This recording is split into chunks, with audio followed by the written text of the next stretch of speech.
Tamil Nadu CM Vijay మరొక సంచలన నిర్ణయం తీసుకున్నారు.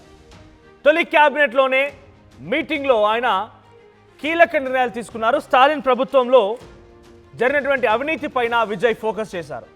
ముందుగా లిక్కర్ స్కామ్ పైనే విజయ్ గురిపెట్టారు. 5 ఏళ్లలో మద్యం కొనుగోలు అమ్మకాల్లో సుమారుగా 1600 కోట్ల అవినీతి జరిగినట్టుగా గుర్తించారు ఆయన. మద్యం అమ్మకాల్లో 120 కోట్ల రూపాయలు డిఎంకే పార్టీ ఫండ్కు మళ్ళాయని, ఒక లిక్కర్ కేసుకి 90 రూపాయలు అండ్ బీర్ కేసుకి 40 రూపాయలు, వైన్ కేసుకి 20 రూపాయలు వసూలు చేసింది డిఎంకే పార్టీ అన్నట్టు గుర్తించారు విజయ్.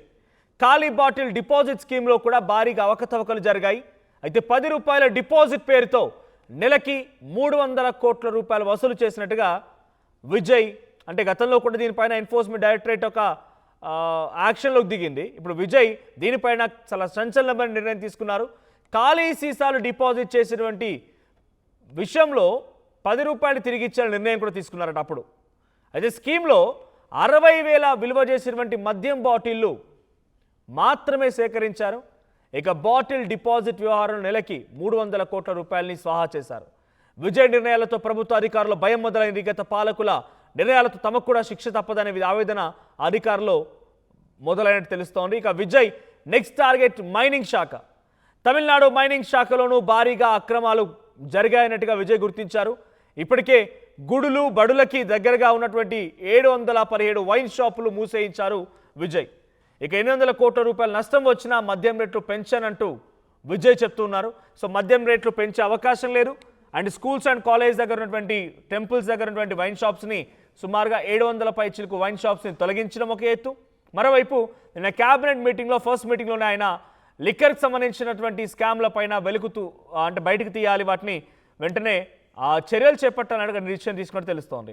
సో ఆంధ్రప్రదేశ్లో ఇటువంటి మాదిరిగానే ఒక లిక్కర్ స్కామ్ జరిగింది, ఢిల్లీలో ఒక లిక్కర్ స్కామ్ జరిగింది. ఇప్పుడు తమిళనాడులో జరిగినటువంటి ఈ లిక్కర్ స్కామ్ బట్టబయలవుతోంది. దీని ప్రకారంగా బీర్ కేసుపై 40 రూపాయలు, లిక్కర్ కేసుపై 90 రూపాయలు అండ్ అటువైపు వైన్ కేసుపై 20 రూపాయలు అదనంగా వసూలు చేశారంట. ఇదంతా ఎక్కడికి వెళ్ళింది?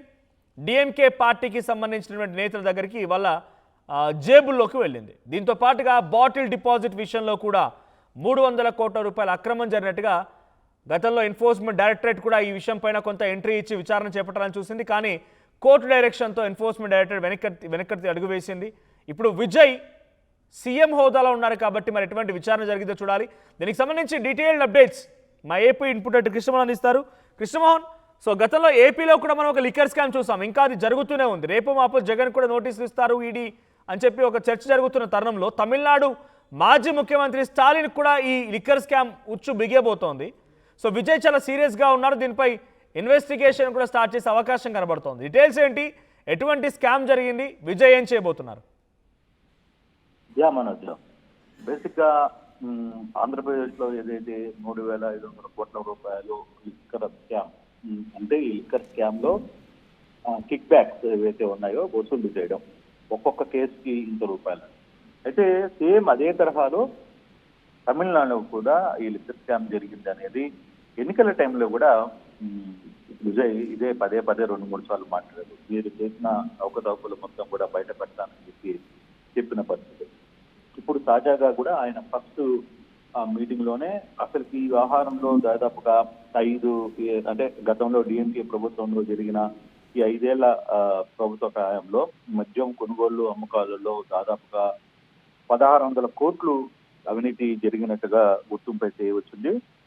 దాదాపుగా దీంట్లో అధికారులు ధనంగా మిగతా అన్ని పోగా డిఎంకేకి అఫీషియల్ గా 120 కోట్లు పార్టీ ఫండ్ కూడా వెళ్ళింది అనేది ఒక చర్చ అయితే జరుగుతుంది. దీని మీద పూర్తి స్థాయి విచారణకి ఆదేశించారు. అయితే ఇక్కడ చాలా ఆసక్తికరమైన అంశం ఏంటంటే అంటే ఏపీలో లిక్కర్ కేసుకి 45 రూపాయలు వసూలు చేస్తే ఇక్కడ లిక్కర్ కేసుకి 90 రూపాయలు వసూలు చేశారు. బీర్ కేసుకి 40 రూపాయలు వసూలు చేసిన పరిస్థితి అయితే చాలా స్పష్టంగా కనపడుతుంది. ఈ విధంగా వైన్ కేసుకి 20 రూపాయలు, ఈ విధంగా డిఎంకే దాదాపుగా 1,600 కోట్ల రూపాయలు అవినీతికి పాల్పడింది అనేది కొంత చర్చ.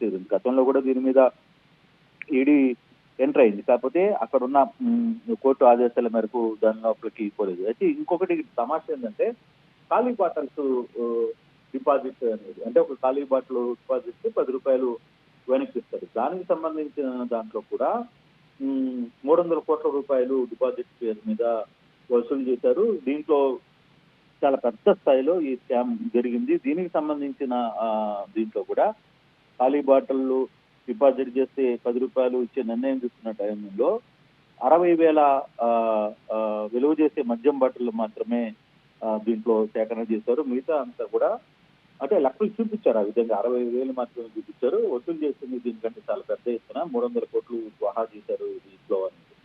అంటే విజయ్ ఈ నిర్ణయాలతో అంటే నేను ఫస్ట్ క్యాబినెట్ లో ఆయన మాట్లాడారు. తర్వాత మద్యం అధికారులతో కూడా ఆయన దీని మీద చర్చ చేశారు. దీని మీద పూర్తి స్థాయి ఎంక్వైరీ చెప్పాలి అని చెప్పిన పరిస్థితి అయితే ఉంది. అంటే ఓవరాల్ ఈ సబ్జెక్ట్ లో ఒక మద్యం కేవలం మనం గతంలో చూసాం. ఢిల్లీలో జరిగిన లిక్కర్ స్కామ్ లేదు, ఆంధ్రప్రదేశ్ లో జరిగిన స్కామ్ ఇంకా నడుస్తుంది. దాని మీద ఇప్పటికే 60 మంది దాకా కేసులు పెట్టారు. దాదాపుగా 22 మందిని అరెస్ట్ చేసిన పరిస్థితి ఉంది. ఇప్పుడు తిరిగి అది తాడేపల్లి ఇంటి దాకా వెళ్తున్న పరిస్థితి కూడా మనం చూస్తున్నాం. ఈడీ నోటీసులు ఇచ్చే అవకాశం ఉందని తెలుస్తోంది. సో ఇటువంటి జరుగుతున్న సమయంలో ఇప్పుడు ఇది ఎవరికి తమిళనాడులో టాలెంట్ చుట్టుకోబోతుందా, లేదు టాలెంట్ కుమారుడికి లిక్కర్ స్కామ్ చుట్టుకోబోతుందా అనేది చూడాల్సిన పరిస్థితి. కేవలం లిక్కర్ ఒకటే కాదు, ఆయన మైనింగ్ వ్యవహారం మీద కూడా పూర్తి స్థాయిలో దృష్టి పెట్టారు. ఈ మైనింగ్ లో కూడా ఇసుక అక్రమ రవాణా, ఆ తర్వాత ఇతర అంశాలకు సంబంధించిన వ్యవహారంలో, సిలికాకు సంబంధించిన వ్యవహారంలో కూడా పెద్ద ఎత్తున అవకతవకలు జరిగాయి అనేది ఇప్పటికే చర్చ జరుగుతోంది. సో ఈ 2 ఎపిసోడ్స్ కానీ కొంత సీరియస్ గా తీసుకుంటే డిఎంకేకి కొంత ఇబ్బంది జరిగే పరిస్థితి అయితే ఉంది. ఇప్పటికే విజయ్ వ్యవహారం మీద చాలా సీరియస్ గా ఉన్నారు. దానికి సంబంధించిన పూర్తి స్థాయి ఇన్వెస్టిగేషన్ కొంతమంది అధికారులు ఇప్పుడే సీఎం దృష్టిలో కూడా పెట్టారు. జరిగిన అవకతవకలు ఎక్కడెక్కడ జరిగాయి, ఎక్కడెక్కడ ల్యాప్సెస్ జరిగాయి, ఎంత కోట్లు ఇవన్నీ జరిగాయి. అయితే ఇప్పటి వరకు అరెస్టులు అనే అంశం మీద ఇంకా రాల. అది రాబోయే రోజుల్లో త్వరగా ఆ అంశాల దాకా కూడా వచ్చే పరిస్థితి అయితే కనపడుతుంది. దీనికోసం సపరేట్ గా సిట్ వేస్తారా లేకపోతే ఏంటి వేస్తారా అనేది కూడా కొంత దగ్గరగానే కనపడుతుంది. దాదాపుగా ఇటీవల విజయ్ మద్యం కేసుకి సంబంధించి అంటే మద్యానికి సంబంధించిన స్కూళ్ళు, బడులు వాటి అన్నిటి దగ్గర కూడా మద్యం షాపులు తొలగించిన నేపథ్యంలో 800 కోట్లు తనకి నష్టం వచ్చినా సరే నేనైతే మద్యం రేట్లు పెంచనని చెప్తున్నాడు. అలాగే కొన్ని షాపులు తెరిచేది లేదు అని కూడా క్లియర్ ఇండికేషన్స్ అయితే ఇస్తున్న పరిస్థితి. అక్కడ కూడా ఈ దెబ్బకి షాపుల్లో అన్నింటిలో లేకపోయేసరికి మద్యం తాగే వాళ్ళందరూ కూడా క్యూ లైన్ లో నిలబడుతున్న పరిస్థితి కూడా చూసాం. గతంలో 2019లో కూడా లిక్కర్ కి సంబంధించిన వ్యవహారాల్లో పోలీసులు మద్యం షాప్ ఎదుటిగా ఏ విధంగా క్యూ లైన్ లో ఉండి టైం ప్రకారం మద్యం తీసుకున్నారో అదే విధంగా ఇక్కడ కూడా పరిస్థితి కనబడుతుంది. కానీ ఇది గవర్నమెంట్ కి నష్టమా లాభమా, ఓట్ బ్యాంకింగ్ పరంగా చూసుకుంటే ఏ విధంగా ఉంటుంది, అక్కడ ప్రజలు ఎట్లా రియాక్ట్ అవుతున్నారు. కానీ స్కూల్స్, దేవాలయాల దగ్గర షాపులు మూసివేయడం పట్ల విజయ్ ఒక మంచి మార్క్ మైలేజ్ వచ్చింది. కానీ దీని వ్యవహారంలో ఎలా ఉండబోతుంది అని చూడాలి. డిఎంకే దీని మీద ఏ విధంగా స్పందిస్తుంది అని చూడాలి. రాబోయే రోజుల్లో డిఎంకే పార్టీకి చెప్పలు తప్పవా అనే ఒక ఆలోచన కూడా అక్కడ అనుకుంటున్నారు. కానీ ఈ లిక్కర్ స్కామ్ ఎంత జరిగింది, నిజంగానే 1800 కోట్లు జరిగిందా, లేదు ఫర్దర్ గా ఇంకేమన్నా జరగాల్సిన పరిస్థితి ఉందా, ఇంతకంటే ఎక్కువ జరిగిందా, దీంట్లో ఎవరెవరు కీలకంగా ఉండబోతున్నారు, వాళ్ళ పేర్లు ఏంటి అనే అంశాల మీద కూడా కొంత చర్చ జరిగే అవకాశం అయితే ఉంది. రాబోయే రోజుల్లో కొంత వ్యవహారాన్ని సీరియస్గానే తీసుకుంటున్న నేపథ్యం అయితే మనకు కనపడుతుంది. మనోజ్, 40 రూపాయలు, 90 రూపాయలు, 20 రూపాయల చొప్పున వైన్ కేసు పైన, తర్వాత బీర్ కేసు పైన, లిక్కర్ కేసు పైన వసూలు చేశారంటే ఇది అఫీషియల్గా గవర్నమెంట్ రిసీట్లు ఇచ్చి వసూలు చేసింది ఏం కాదు. మరి ఎవరు వసూలు చేసేవారు, ఏ స్థాయిలో వసూలు జరిగేవి, ఇక్కడ నుంచి ఎవరెవరికి ఆ అమౌంట్ అంతా వెళ్ళేది? ఇవన్నీ కూడా ఫిక్ బ్యాక్స్ కిందనే వస్తాయి. ఏదైనా ఒక కంపెనీలో ఇప్పుడు బేసిక్ గా ఆంధ్రాలో ఏం జరిగింది, ఏ కంపెనీకైనా ఆంధ్రాలో అమ్మాలి అనుకుంటే కొన్ని ప్రైవేట్ కంపెనీలు కొంత ఫిక్ బ్యాక్స్ ఇవ్వాలి. దానికి సంబంధించి ఒక టీం పనిచేస్తుంది. అలాగే కేసుకి ఇంతని డబ్బులు ఇవ్వాలి. అది అనధికారికంగా వసూలు చేసే పరిస్థితి. సేమ్ అదే తరహాలోనే చెన్నైలో కూడా గత ప్రభుత్వంలో ఏదైతే లిక్కర్ స్కామ్ జరిగిందో ఆ లిక్కర్ స్కామ్ లో కొన్ని బ్రాండ్స్ కు మాత్రమే అనుమతి ఇచ్చేవాళ్ళు. అక్కడ ఆ అనుమతి ఇచ్చిన వాటిల్లో కూడా ముందుగా రేట్ మాట్లాడుకుంటారు. ఇప్పుడు ఫర్ సపోజ్ ఒక 100 కేసులు ఈరోజు ప్రభుత్వం తీసుకుంటుంది.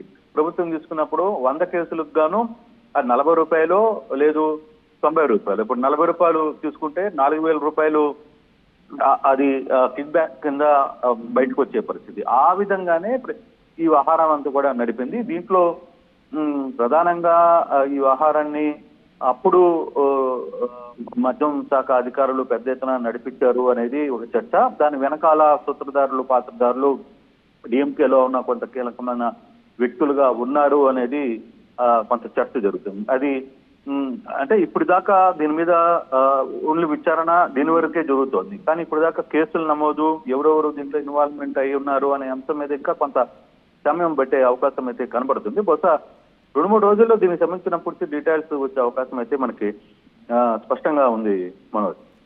Thank you Krishnamohan. So Andhra Pradesh and Delhi తరహాలో తమిళనాడులో కూడా ఒక భారీ లిక్కర్ స్కామ్ నమోదైనట్టు తెలుస్తోంది. 1,600 కోట్ల రూపాయలు అంచనా వేస్తున్నారు. గతంలో కూడా 2025లో స్టాలిన్ ఇక చివరి దశలో ఉన్న సమయంలో కూడా ఈడీ ఎంట్రీ ఇచ్చింది. ఈ లిక్కర్ స్కామ్ విషయం పైన ఈడీ ఎంట్రీ ఇచ్చింది. సో అన్ని రకాల చర్యలు మేము తీసుకుంటాం, మా ప్రభుత్వం విచారిస్తామని మా పోలీసులు పనిచేస్తున్నారు. ఈడీ ఇక్కడ ఎంటర్ అవ్వాల్సిన అవసరం లేదు, రాష్ట్ర ప్రభుత్వాల గైడ్ లైన్స్ని దాటి మరి ఈడీ వ్యవహరిస్తోంది అని చెప్పి కోర్టుకు వెళ్ళేసరికల్లా అది స్టే పడింది, అట్లాగే ఆగిపోయింది. ఇప్పుడు ఈ విషయం పైన విజయ్ తన తొలి క్యాబినెట్లోనే మాట్లాడడం, దానిపై విచారణ చేస్తామని చెప్పడం, బాధితులని కఠినంగా శిక్షిస్తామని చెప్పడంతో కొంత ఆందోళన వ్యక్తమవుతోంది.